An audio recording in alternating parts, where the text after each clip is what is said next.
शांति। सभी बीके बहनों को मेरी तरफ से करवा चौथ की हार्दिक शुभकामनाएं।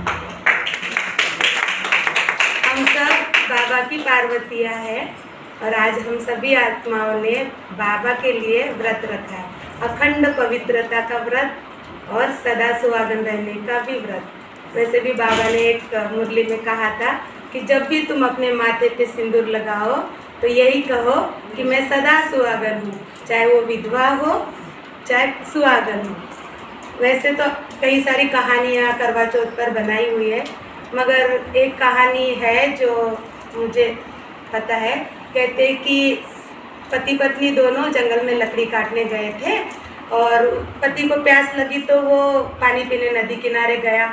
वहाँ मगरमच्छ था, तो मगरमच्छ ने उसका हाथ खींच लिया। तो वो उसकी पत्नी का नाम था करवा। वो करवा मतलब वो बहुत पवित्रता की, मतलब उसका अखंड पवित्रता का पतिव्रता थी वो। तो जब मगरमच्छ ने उसके पति को खींचा तो वो जोर से चिल्लाया, करवा करवा करवा। तो वो दौड़ते हुए आई और उसने एकदम शक्ति रूप धारण किया, मतलब पवित्र थी वो, अखंड पवित्रता थी उसके अंदर। तो उसने उस मगरमच्छ को बोला कि मेरे पति को छोड़ दो।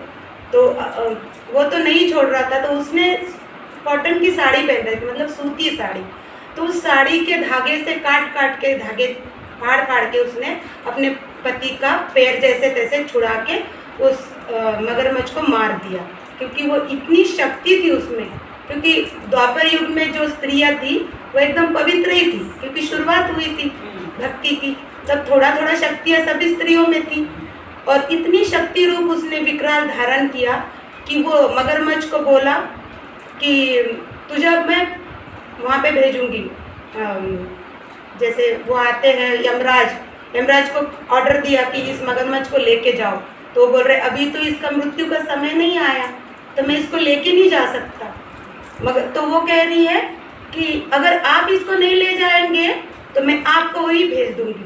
मतलब इतनी शक्ति को वो धारण किया कि वो यमराज को भी भेज सकती है। तो ये सारी बातें चित्रगुप्त सुन रहा था। तो चित्रगुप्त ने सोचा कि नारी में इतनी शक्ति होती है कि वो हर संकट में से अपने पति को बचा के ला सकती है। तो हर एक स्त्री जो इस भारत में है वो कितनी पवित्र होगी और कितनी शक्ति होगी उसमें कि उसने यमराज को भी ऊपर भेजने का प्रण ले लिया। तब उसने सोचा कि सच में ये करवा चौथ का व्रत, तब से इस व्रत की मतलब आरंभ हुआ।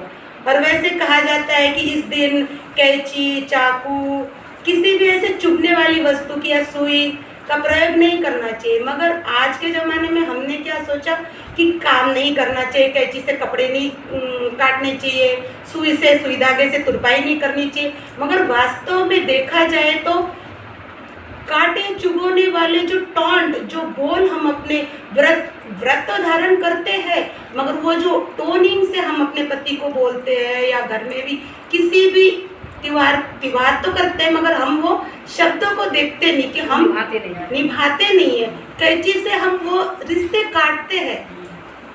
तो इसलिए कहा गया है कि वैसे बोल मत बोलो, ऐसा व्यवहार मत करो, ऐसे काम मत करो जहाँ तुम कांटे के फल नहीं तोड़ो।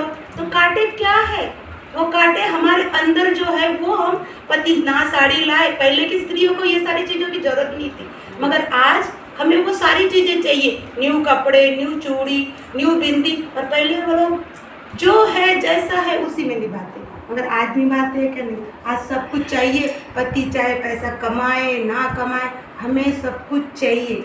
ये जो चाहिए चाहिए चाहिए कि जो हमारे अंदर की जो भूख है ना, वो हमें मीठा नहीं बनने देता। हमेशा कोई ना कोई चीज़ में हम कड़वाहट घोलते हैं, है ना। तो हम सभी जितने भी भाई बहन आज आए हैं और जो हम साज श्रृंगार करते, तो कई लोगों का ये प्रश्न है कि ब्रह्म कुमारी में जाकर क्यों ये लोग, एक तो ये वाइट कपड़े पहनते हैं और फिर वाइट कपड़े पहनते, कभी कभी ये साज श्रृंगार भी करते, मगर कौन सा साज श्रृंगार? वो साज श्रृंगार जो परमात्मा शिव ने हमें ज्ञान श्रृंगार से नवाजा है। वो हमारे माथे पे तिलक सजाता है, तो वो पवित्रता का तिलक है। माथे पे बिंदी है, हम आत्मा शक्तिशाली एक स्टार है, इसी रूप में हम बिंदी लगाते हैं क्योंकि हम आत्मा है चमकती हुई। हाथों में चूड़ी जो पवित्रता का बंधन है, जो रक्षाबंधन के पवित्र बंधन ये है। कमर में हम कमरबंद बांधते हैं, तो वो है किसी भी समस्या आए तो हम अपनी कमर इतनी मजबूत कस ले कि उस समस्या का सामना कर सकें। बाजूबंद बांधते हैं, पहले बांधते थे, आजकल तो रिवाज नहीं है, मगर द्वापर युग में स्त्रियां बांधती थी। वो बाजूबंद है कि घर का कोई भी सेवा करते टाइम हमारे ये जो बाजू है ना, जो परमात्मा ने इतने शक्तिशाली दे, वो थके नहीं। पोछा लगाते आजकल स्त्रियां थकती है, सिलपट्टे पे चटनी पीसने में थक जाती है। सब कुछ ऑर्गेनिक चाहिए कि सब कुछ चाहिए हमें, मिक्सर वगैरह सब, मगर पहले ऐसे नहीं था। इसी कारण जो हमें दिया है ना, उसी में हम खुश रहे और हर त्योहार खुशी शांति और प्रेम से निभाए। वास्तव में मैं भी नहीं निभाती थी, मगर कोशिश कर रही हूँ कि मैं भी ऐसे कांटे वाले बोल ना बोलूँ, किसी को कड़वा ना बोलूँ। जैसे बाबा ने हमें शिक्षा दी, मैं भी सबको दूँ और पवित्र रहूँ और सबको पवित्रता की धारणा भी कराऊँ। ओम शांति।